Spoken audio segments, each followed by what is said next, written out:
మిగతా అన్ని ప్రాంతాల్లోనూ రాజకీయ వాతావరణం బాగా వేడెక్కింది. అంతకు ముందే శాసనసభ్యులు, ఎంపీలు రాజీనామా చేయడం, ఇది కూడాను వాతావరణం వేడెక్కడానికి బాగా ఉపకరించింది. ఇవాళ నిరాహార దీక్షలు జరుగుతున్న తీరు గనక చూస్తే అసలు నిరాహార దీక్ష ఎలా చేయాలో చెప్పడానికే నేను నిరాహార దీక్ష చేశాను అని ఒక ఆయన చెప్తున్నారు. ఫలానా ఆయనకు నిరాహార దీక్ష కాదు అని ఇంకొక ఆయన చెప్తున్నారు. ఈ దీక్ష చోట జరుగుతున్న ఉద్యమమే కాదని కూడా అంటున్నారు. ఇవాళ కొంతమంది స్వచ్ఛందంగానే లేదా వాళ్ళ పార్టీ అధినేతల సూచనల మేరకు నిరాహార దీక్షలు ఉపసంహరిస్తున్నారు. మంచిదే. నిజానికి నిరాహార దీక్ష అన్న ఒక హింసాయుతమైన ఆయుధాన్ని ఇలా దుర్వినియోగం చేయకుండా ఉండడం మనం తప్పనిసరిగా ఆహ్వానించాల్సిందే. అది మరింత దుర్వినియోగం కావడం మాత్రం గాంధీ గారికి అపచారం తలపెట్టినట్టే అవుతుంది. అలా హైదరాబాద్ మీద వస్తున్నటువంటి మాటలు పరస్పరం చేసినటువంటి ఆరోపణ, హైదరాబాద్ ఒకవేళ రాష్ట్రం గనక విడిపోతే హైదరాబాదు ఎవరి అధీనంలో ఉండాలి అన్న చర్చ, దాన్ని కేంద్రపాలిత ప్రాంతంగా చేయాలా లేకపోతే హైదరాబాద్ను విడదీసి ఇంకేదన్నా చేయాలా అన్న చర్చ అంతా కూడాను ప్రత్యేక తెలంగాణ ఏర్పడకుండా ఉండడానికి వేసిన ఒక ఎత్తుగడలో భాగం. నిజానికి అక్కడ అందరి పెట్టుబడులు ఉండొచ్చు, వ్యాపారాలు ఉండొచ్చు, ఏమైనా ఉండొచ్చు. కానీ మనం ఇవాళ ఆంధ్రప్రదేశ్ లో ఉండి మద్రాసు వెళ్లడం లేదా, పాట్నా వెళ్లడం లేదా, ఢిల్లీ వెళ్లడం లేదా? అలాగని నిజానికి ఇప్పటిదాకా ఇవాళ కేసీఆర్ మాట్లాడిన మాటలో కొంత తేడా కనబడుతుంది. మొన్నటిదాకా కూడాను తెలంగాణ రాష్ట్ర సమితి నాయకులు గాని కాంగ్రెస్ వాదన కూడా వస్తుంది రామారావు గారు. అసలు సమైక్యాంధ్ర ఉద్యమం పేరిట జరుగుతున్నటువంటిది జయాంధ్ర ఉద్యమం ఒకటి. రెండోది ఇదంతా కూడా హైదరాబాద్ కోసం జరుగుతుంది. హైదరాబాద్ గనక ఇవాళ వివాదాస్పదం కాకపోతే, హైదరాబాద్ గురించి కాదు అనంటే సమైక్యాంధ్ర ఉద్యమం అనేది జరగదనేటువంటి మాట కూడా తెరాస నుంచి, తెలంగాణ వాదు నుంచి వస్తున్నటువంటి మాట. నిజమే. అంటే ఇప్పుడు హైదరాబాదు వాణిజ్యపరంగా ఒక కీలకమైన స్థానానికి వచ్చింది. ఇక్కడ ఉన్న పెట్టుబడులు స్థానికులను ఎక్కువగా లేవు, ఇతర ప్రాంతాల నుంచి వచ్చిన వాళ్ళు ఉన్నాయి. మన దౌర్భాగ్యం ఏమిటంటే 53 ఏళ్ల ఆంధ్రప్రదేశ్ చరిత్రలో మనం ప్రజల మధ్య సమైక్యతను సాధించగలిగినాం, కానీ భావ సమైక్యతను సాధించలేకపోయినాం. అది పెద్ద పొరపాటు. అది మనం ఎప్పుడూ చేయలేకపోయినాం. మనం భాషాపరమైన విభేదాలు ఇవాళ మీరు చూస్తే చాలా వరకు అంతరించినాయి, యాసలు చాలా వరకు అంతరించినాయి, జనం మధ్యన సంబంధాలున్నాయి, పెళ్లిళ్ళు చేసుకుంటున్నారు, బంధుత్వాలు ఉన్నాయి, ఇవన్నీ ఉన్నాయి. కానీ భావ సమైక్యత మనకి ఇంకా ఇప్పటికీ రాలేదు. హైదరాబాద్ వీరభద్రరావు గారు కోస్తా రాయలసీమలో జరిగేటటువంటి సమైక్యాంధ్ర పేరుతో జరిగేటువంటి ఉద్యమం కేవలం హైదరాబాద్ గురించి, ప్రత్యేక తెలంగాణ ఏర్పడకుండా ఉండాలని అనేటటువంటి విషయంలో హైదరాబాద్ ముఖ్యమైనటువంటి కీలకమైనటువంటి, హైదరాబాద్ వారికి దక్కకుండా, తెలంగాణకు దక్కకుండా చేస్తున్నటువంటిది నిజానికి జయాంధ్ర ఉద్యమం వేసుకున్నటువంటి ముసుగు సమైక్యాంధ్ర ఉద్యమం అని అంటున్నారు. ఒక వాదన ఉంది అలాగా. అది సరికాదండి. సమైక్యాంధ్ర ఉద్యమం అంటే మొత్తం సమైక్యాంధ్ర తెలంగాణ ఆంధ్ర ప్రాంత ప్రజలందరూ కలిసి ఉండాలి అనేటువంటి నినాదం తప్ప హైదరాబాద్ గురించి కాదు. అసలు ఇప్పుడు హైదరాబాద్ ఎక్కడుందండి? తెలంగాణ ప్రాంతంలోనే ఉంది కదా. తెలంగాణ ప్రాంతంలోనే రాజధాని ఉంది హైదరాబాద్. ఇది ఆంధ్ర ప్రాంతంలో ఉన్నటువంటి పరిస్థితి ఏం కాదు. ఇది అటువంటిప్పుడు ఇంకా వాళ్ళకి ఏం కావాలి? కాకపోతే రెవెన్యూస్ అంటారా? ఈ రాష్ట్రంలో పలు ప్రాంతాల్లో ఉన్నటువంటి వారందరూ హెడ్ ఆఫీసెస్ అన్ని కూడా హైదరాబాద్ లో పెట్టుకుంటారు. వాళ్ళు అక్కడి నుంచి ఇన్కమ్ ట్యాక్స్ లో ఉన్నాయి, సేల్స్ ట్యాక్స్ ఉన్నాయి, అదర్ ట్యాక్సెస్ ఉన్నాయి, అన్ని కూడా అక్కడి నుంచి కట్టేటువంటి పరిస్థితుల్లో న్యాచురల్ గా రెవెన్యూస్ అక్కడ ఎక్కువ ఫ్లోట్ అయ్యేటువంటి పరిస్థితి కనిపిస్తుంది. కాబట్టి ఆ రెవెన్యూస్ ఏమైనా తేడాలు ఉంటే ఆ రెవెన్యూస్ విషయంలో ఇది మాట్లాడుకోవచ్చు తప్ప ఇందులో రాజధాని గురించి మాట్లాడేటువంటి ఏం లేదు. ఇందులో ఆంధ్ర ప్రాంతంలో ఇదే రాజధాని లేదు, తెలంగాణ ప్రాంతంలోనే ఉంది. అంచేత దీని గురించి డిస్ప్యూట్ లేదు. ఆంధ్ర తెలంగాణ ప్రాంతం అంతా కూడా కలిసి ఉండాలి అనేటువంటిది సమైక్యాంధ్ర ఉద్యమం వరకు చేయండి. అంతేకాదు హైదరాబాద్ మాత్రం కాదు. వీరభద్రరావు గారు వాళ్ళ తెరాస అధ్యక్షులు మాట్లాడుతూ ప్రత్యేకంగా తెలంగాణ రాష్ట్రం ఏర్పడడానికి 100 కారణాలు మేము చూపించగలం, సమైక్యంగా ఉండడానికి ఒక్క కారణం మీరు చూపించగలరా అని అడుగుతారు. ఇది ఒక సవాల్. సమైక్యంగా ఉండడానికి కారణాలు అంటూ ఏమి ఉండవండి. ఇప్పుడు సమైక్యంగా ఉండాలి అనేటువంటిది కోరిక మాత్రమే. సమైక్యంగా ఉంటూ కూర్చున్నటువంటి రాష్ట్రం ఏంటంటే ఆ నష్టాలన్నీ కూడా సరిదిద్దుకోవాలి. 2 సార్లు ముఖ్యమంత్రి అయ్యారు తెలంగాణ ప్రాంతం వారు, ప్రధానమంత్రి ముఖ్యమంత్రి అయ్యారు, ప్రధానమంత్రి తెలంగాణ ప్రాంతం నుంచి వచ్చారు. అభివృద్ధి గురించి అభివృద్ధి చేసుకోవాలి. కేసీఆర్ గారు మంత్రిమండలిలో చాలా కాలంగా ఉన్నారు, రాష్ట్ర మంత్రిమండలిలో చాలా కాలంగా ఉన్నారు. కానీ అభివృద్ధి చేసుకోవాలంటే ఈ 100 కారణాలను కూడా రెక్టిఫై చేసుకునేటువంటి పరిస్థితులు ఉండేవి. ఇవాళ కూడా అవుట్ ఆఫ్ ది యూనియన్ వెళ్ళిపోయినటువంటి పరిస్థితులు లేవు. అంచేత వీటిని సవరించుకోవాలి, కలిసి ఉండి అన్ని సవరించుకోవాలి తప్ప చదువు కారణాలు ఉన్నాయి కదా, ఇందులో లోపాలు ఉన్నాయి కదా అనే ఉద్దేశంతో అందరూ విడిపోయేటువంటి పరిస్థితి రావడం అనేటువంటిది మా అందరూ హర్షించవలసినటువంటిది కాదు. అంటే కొంచెం ముందుకెళ్దాం. రేపో మాపో రేపో మాపో ఒక ప్రకటన వస్తుంది. అందరికీ ఆమోదయోగ్యమైనటువంటి ప్రకటన గురించి ఆలోచిస్తోంది కేంద్ర ప్రభుత్వం, ఆలోచిస్తోంది కాంగ్రెస్ అధిష్టాన వర్గం ఆలోచిస్తోంది వార్తలు వింటున్నాం. సుధాకర్ రెడ్డి గారు మనతో. సుధాకర్ రెడ్డి గారు ఏఐసిసి కార్యదర్శి. సుధాకర్ రెడ్డి గారు ఏం ఆలోచిస్తున్నారు? కేంద్రం ముందు మీ కాంగ్రెస్ పార్టీ అధిష్టానం కోర్ కమిటీ ముందున్నటువంటి ప్రత్యామ్నాయాలంటే అందరికీ ఆమోదయోగ్యమైనటువంటి ఒక ఫార్ములా అనేది ఉందా? సమైక్యంగా ఉండడానికి ఆలోచించండి అని అంటే తెలంగాణలో ఇన్నాళ్లు మీరందరూ చేస్తున్నటువంటి ఉద్యమానికి ముఖ్యంగా తెరాస వెనకాలన్నటువంటి వారికి కోపం వస్తుంది. కాదు విడిపోదానంటే సమైక్యాంధ్ర కావాలనుకుంటున్నటువంటి రాయలసీమలోనూ కోస్తాలోనూ ఉన్నటువంటి ప్రజాభిప్రాయానికి గాయపడుతుంది. అందరికీ ఆమోదయోగ్యమైనటువంటిది ఏమిటి? ఆ ప్రత్యామ్నాయం ఏమిటి? ప్రభాకర్ గారు, ఇప్పుడు ఈ క్షణం మీకు క్లారిటీతో చెప్పలేకపోవచ్చు, కానీ ఈ రోజు కోర్ కమిటీలో అతి ముఖ్యమైనటువంటి సభ్యుడు కాంగ్రెస్ అధ్యక్షురాలకి పొలిటికల్ సెక్రటరీ అయిన అహ్మద్ పటేల్ గారు మన ఆంధ్రప్రదేశ్ వ్యవహారాల ఇన్ఛార్జ్ వీరప్పమొయిలి గారి సమక్షంలో తెలంగాణ ప్రాంత ఎంపీలు ముఖ్య నాయకులు, అటు సీమాంధ్ర ప్రాంత ముఖ్య నాయకులు ఎంపీలు వాళ్ళ అభిప్రాయాలు పార్లమెంట్ సెంట్రల్ కానీ అక్కడ వారికి అవైలబుల్ ఉన్న ప్లేస్లో ఇవ్వటం జరిగింది, నాతో సహా అందరం. ఇప్పుడు అందరి ముందు ప్రశాంత వాతావరణం ఉండి ఆ ప్రాంతంలో ఈ నిరాదీక్షలు కూడా చాలా శుభపరిణామాన్ని ఇంతకుముందే చెప్తున్నాను. అందరూ కూడా పొలిటికల్ పార్టీ సహకరించి వాతావరణం చల్లబరిచి ప్రక్రియను ఆలోచించడం కొరకు ఏ రకంగా చేయాలనే వాతావరణం ఉంటే తప్ప కేంద్రానికి సహకరించమనేది అందుకు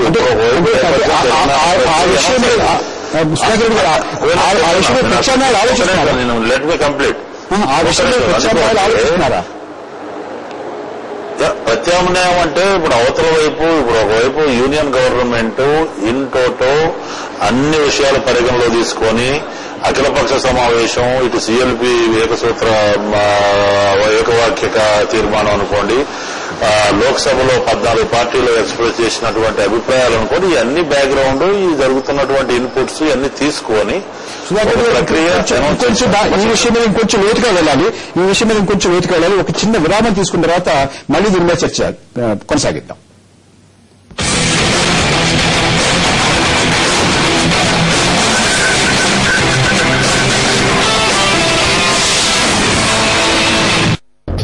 నటన ఏదైతే ఉందో, నా బుర్ర ఏదైతే ఉందో అది తినకయ్యా.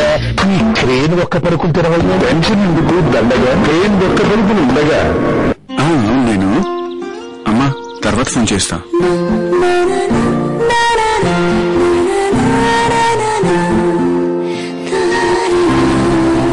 మాట్లాడుకుందాం తర్వాత అనేటువంటి అవకాశం ఉంది. ఏది ఆమోదయోగ్యం లేదండి. ప్రత్యేక తెలంగాణ మా రాష్ట్రం మాకు సపరేట్ ఒక్కటే, మా మార్గం ఇంకొక మార్గం లేనే లేదు. అంటే కేంద్ర ప్రభుత్వం చేయబోయేటటువంటి ప్రకటన మీరు చెప్పినట్టుగా ఉంటేనే మీరు ఆమోదిస్తారు, లేదా ఆమోదించరు? లేకపోతే ఆమోదించే క్వశ్చన్ లేదు.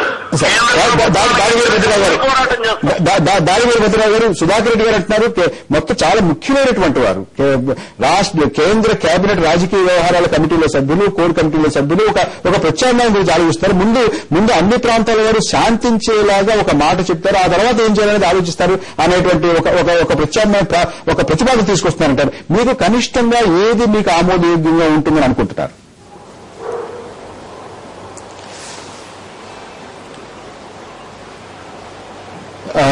వీరభద్రరావు వినపడుతుందని చెప్పింది. వీరభద్రరావు గారు ఇందాక సుధాకర్ రెడ్డి గారు చెప్తున్నారు, ఒక ప్రతిపాదన, ఒక ప్రకటన కేంద్ర ప్రభుత్వం ఆలోచిస్తోంది, కేంద్ర కేబినెట్ రాజకీయ వ్యవహారాల కమిటీ కూడా దీని గురించి కూర్చుంటారు, పెద్దలందరూ కూర్చుంటారు అంటున్నారు.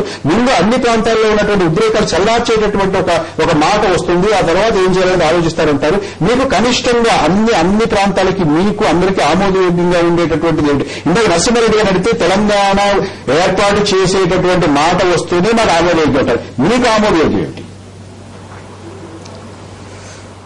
ప్రస్తుతానికి అన్ని ప్రాంతాలని కూడా ఇందులో ఈ గొడవల నుంచి బయటపడేలాగా ప్రస్తుతానికి శాంతియుతమైనటువంటి వాతావరణం వచ్చేలాగే ఏదైనా చర్యలు తీసుకోవాల్సిన అవసరం ఎంతైనా ఉందండి. రెండవది, తర్వాత ఏదో విషయం మాట్లాడాలనుకుంటే అన్ని ప్రాంతాల వారిని కలిపి కూర్చొని మాట్లాడిపెట్టి ఒక కమ్యూనికేషన్ గ్యాప్ రాకుండా సుధాకర్ రెడ్డి గారు మా అభిప్రాయం. రాంబాబు గారు, ఒకటండి, ఇప్పుడు చాలా క్లిష్టమైనటువంటి పరిస్థితి. అందువల్లే 1-2 సార్లు కాంగ్రెస్ అధిష్టాన వర్గం కానీ, కేంద్ర మంత్రి మండలి కానీ, కోర్ కమిటీ కానీ కూర్చుంటున్నారు. వాస్తవంగా ఒకటే ఉన్నది, దీనిలో ఆ రోజు 9వ తారీఖున చిదంబరం గారు ఇచ్చినటువంటి స్టేట్మెంట్ ని తీవ్రంగా పరిశీలన చేసేది ఎవరికైనా అర్థమవుతుంది. Will be moved in the assembly అన్నారు.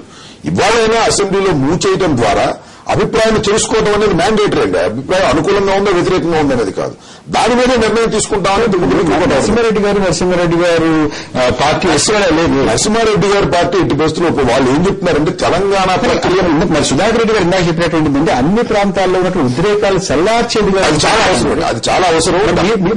మీరు అనుకున్నట్టుగా చెప్తే మాత్రం నరసింహారెడ్డి గారు ఉద్రేకాలు నాకు తెలిసి టీఆర్ఎస్ ని సాటిస్ఫై చేసిన ఒకే ఒక్కటి ఏంటంటే తెలంగాణ ప్రక్రియ మొన్న ప్రారంభిస్తామని ప్రారంభించాము అని చెప్తే తప్ప వాళ్ళు సాటిస్ఫై అయ్యే పరిస్థితులు లేవండి. అలా చెప్తే మీ ఉద్రేకం చల్లారుతుంది. కాబట్టి టీఆర్ఎస్ ను సంతృప్తి పరచడం కన్నా కూడా మొత్తం తెలంగాణలో ఉన్నటువంటి కాంగ్రెస్ లో ఉన్నటువంటి తెలంగాణ వాదులు గాని, లేదా తెలుగుదేశంలో ఉన్న తెలంగాణ వాదులు గాని వీళ్ళను చల్లార్చపరిచేటటువంటి ఒక విధాన ప్రకటన గాని, లేదా మధ్యవర్తిగా ఒక ప్రకటన గాని రావడం అవసరం. అర్థం చేసుకోవాలి. వాళ్ళ తెరాస వదిలేద్దాం. మధు యాష్కి గారు కూడా ఇటువంటిది ఏ మాత్రం కూడా తేడా వచ్చినా మీ ఎవ్వరం కూడా దీన్ని ఒప్పుకునేది లేదు, తీవ్రతరం చేస్తా ఉన్నారు. సుధాకర్ రెడ్డి గారు కాంగ్రెస్ లో ఉన్నటువంటి ఎంపీలు కూడా తెలంగాణ విషయంలో ఏదైనా ఇంతో అంతో జాప్యం జరిగేటువంటి అవకాశం ఉన్నట్టుగా ప్రకటనలో అర్థం వస్తే మాత్రం ఊరికి మీద లేదని అన్నారు. ఎలా తృప్తిపరుస్తారు? ఇప్పుడు ప్రభాకర్ గారు, ఒకటి, ఇందులో ఎవరు భావాలు వచ్చినా ఆ ప్రాంతాలు, ఆ సమస్య మీద ఉన్నటువంటి తీవ్రత, ప్రజల అభిప్రాయం, ఇప్పుడు నాయన నరసింహారెడ్డి గారు చెప్పిన సమస్య వారికి తెలియని కాదు. తెలంగాణ సమస్య ఎప్పటి నుంచి వస్తుంది, 53 సంవత్సరాల సబ్జెక్టు. ఇప్పుడు ఒక ప్రక్రియ మొదటి అడుగు పడే నేపథ్యం కాబట్టి వాళ్ళకి అర్థమైంది. కేసీఆర్ గారికి తెలుసు దీని పరిస్థితి ఏంటి, దీనికి అభ్యర్థి ఏంటి. రాంబాబు గారు మాట్లాడేది అదే. తర్వాత వీరభద్రరావు గారు చెప్పి అల్టిమేట్ గా ప్రశాంతమైన వాతావరణాన్ని సమన్వయంతో, సామరస్యంతో ఉంటే దీని ఇంత సుదీర్ఘ ప్రక్రియకి ఒక అర్థం, పరమార్థం ఉంటుంది తప్ప ఈ ఒకరికొకరు ఛాలెంజ్లు, ఈ రకరకాల మాటలు, విద్వేషాలతో పెడితే ఈ సమస్యకి ఎక్కడేసిన గొంగలు అక్కడే ఉంటుంది అనే ఉద్దేశంతోనే వేడి తగ్గాలి. చాలా చాలా క్లిష్టమైనటువంటి ప్రకటన. ఒకవేళ ఆ ప్రకటన వస్తే ఏ రకంగా ఉంటే ఉన్నటువంటి ఆ రకమైన లక్ష్యాన్ని వారు చేరుకోగలుగుతారు. ఇవాళ రాష్ట్రం నిట్టలేదుగా చీలిపోయింది. ఈ ఉద్రేకాలు తగ్గితే తప్ప పరిష్కారం గురించి ఆలోచించే అవకాశం లేదు. ముందు ఉద్రేకాలు తగ్గడానికి కేంద్ర ప్రభుత్వం ఏదో ఒక రకమైన నిర్దిష్టమైన ప్రకటన చేయాలి. ఆ ప్రకటన ఎటువైపు ఉన్న అనుకూలంగా ఉన్నా సరే రెండో పక్షం అంగీకరించే వాతావరణం ఇవాళ లేదు. కానీ క్రమంగా చేసే ముందు, ప్రకటన చేసిన తర్వాత కూడా చాలా చాలా కష్టపడి అందరికీ నచ్చ చెప్పే ధోరణిలో ఉండాలి. ఆ ప్రక్రియ కొనసాగాలి.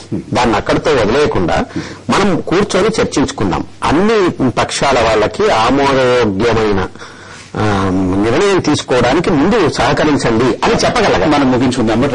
రామారావు గారు, సుధాకర్ రెడ్డి గారు, దాడి వీరభద్రరావు గారు మనతో ఫోన్ లైన్ లో మనతో చర్చలో పాల్గొన్నటువంటి శ్రీ నాయన నరసింహారెడ్డి గారు, అందరికీ ధన్యవాదాలు.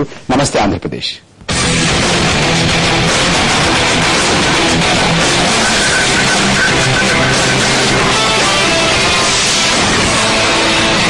ఈ బులెటిన్ మీకు సమర్పించిన వారు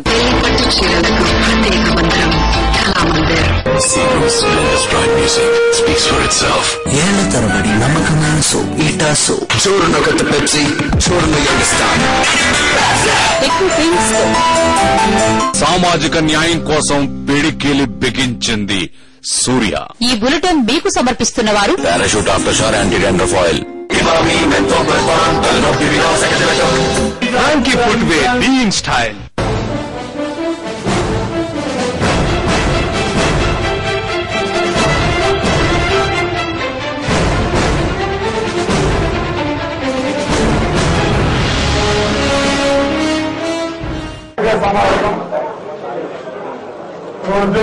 కారణం గత కొన్ని వారాలుగా రాష్ట్రంలో జరుగుతున్న అనేక పరిణామాలు, అనేక ఉద్యమాలు, ఆ పరిస్థితుల్లో అనేక విషయాలు మీకు తెలియడం కానీ మీ ద్వారా తెలియజేయడం కానీ తద్వారా రాష్ట్ర కేంద్ర ప్రభుత్వాలు అలాగే రాష్ట్రంలో ఉన్న పార్టీలు కేంద్రంలో పార్టీలు అనేక వైద్యులు ఇవన్నీ కూడా స్పష్టంగా మనకు అర్థమైంది. పార్లమెంట్ లో రాజీనామా చేయడం కానీ అసెంబ్లీలో ఒకరి తర్వాత ఒకరు అన్ని పార్టీల శాసనసభ్యులు సుమారు